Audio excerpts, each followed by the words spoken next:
Hi friends, ఈ సారీకి మనం వర్క్ అయితే వేసేసాం. బ్లౌజ్ కూడా స్టిచ్చింగ్ అయితే అయిపోయింది. ఈ సారీ వచ్చేసి మా వదిన బ్లౌజు చాలా రోజుల నుండి అయితే తీసుకొచ్చి పక్కకు పెట్టేశాను. ఇక తనైతే వస్తా అని చెప్పింది. కుట్టి అయితే పక్కకు పెట్టాలి.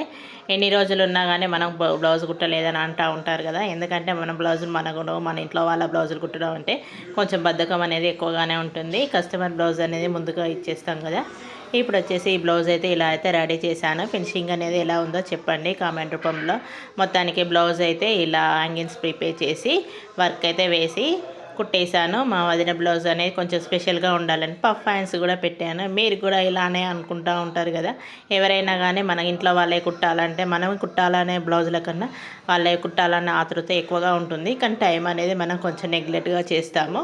ఇలా పఫ్ హ్యాండ్స్ అయితే ఇచ్చేసాను. డిజైన్ లుక్ వచ్చేసి చూడండి. మొత్తానికి ఇలా సారీలో వచ్చిన బార్డర్ అయితే మళ్ళీ హ్యాండ్స్కి అయితే ప్రిపేర్ చేశాను. మొత్తం సారీ కాంబినేషన్కి సరిపోయేటట్టుగా ముందుకు వచ్చేసి చాలా చిన్న సైజ్ బ్లౌజ్ కాబట్టి ఫిన్స్ కట్ బ్లౌజ్ లాగా అయితే కింద మనకి ఇలా అయితే షేప్ ఇచ్చాను. చూడండి, చాలా అయితే బాగుంటుంది. ఇది అనేది తక్కువ షేప్ వచ్చేసి మంచి ఫ్లాట్గా ఉంటుంది. అంటే చెస్ట్ తక్కువగా ఉన్న వాళ్ళకైతే చాలా అయితే పర్ఫెక్ట్గా ఉంటుంది. మీకు ఎలా అనిపిస్తుందో కామెంట్ చేయండి. బ్లౌజ్ చూస్తే బ్లౌజ్ అనేది మొత్తం ఫినిషింగ్ అనేది ఇలా వచ్చేసింది. చాలా అయితే పర్ఫెక్ట్గా అయితే స్టిచ్చింగ్ అయిపోయింది. ఈరోజు బ్లౌజ్కి అయితే మనకు వర్క్ బ్లౌజ్తో పాటు ఇంకో బ్లౌజ్ కూడా స్టిచ్ చేశాను. అది ఇంకైతే వెళ్ళిపోయింది. చాలా అయితే పర్ఫెక్ట్గా స్టిచ్చింగ్ చేశానని అనుకుంటున్నాను. హ్యాంగింగ్స్ మాత్రం ఇలా పెద్ద పెద్ద బూటాస్ అయితే ఇచ్చేసాను. మీకు ఎలా అనిపిస్తుందో చెప్పండి కామెంట్లో.